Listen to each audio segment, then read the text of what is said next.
No heat, no air conditioning, no kitchen, no phone. Hot water, but only if you felt the faucet in the bathroom run it while you went out into the hallway to light the pilot. At least there was a window which overlooked the convenience store. If Malcolm stood on his toes and leaned out as far as he could go, he could just barely make out the neon glow of downtown Osaka a quarter-mile away.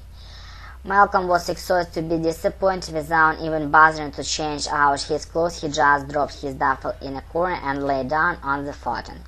He could feel the hard wooden floor beneath the thin material. It wasn't unbearable, and certainly he'd slept under the worst condition. In training camp in Princeton, he'd been forced to sleep on flip-way lockers in the field house, and that was after all few days of bone-crunching practices. Compared to that, this was heaven. He started at the ceiling listening to the strange sounds of a strange city while he let the events of the day sink.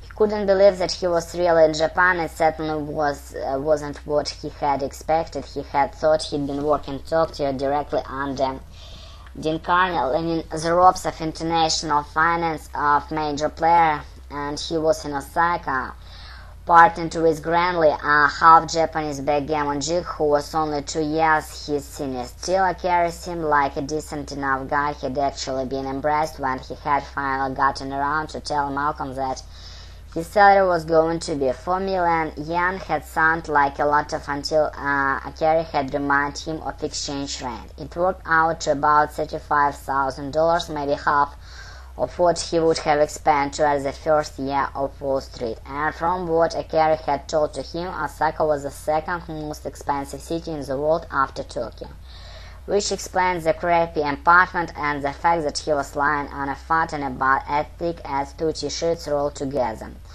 But Malcolm didn't really care about the money or apartment or the futon. Less than a week ago, he had been sitting in Kenrick's office in J.P. Morgan, kissing ass and listening to the stiff Jack tell about photocopy machines and first-year bonuses.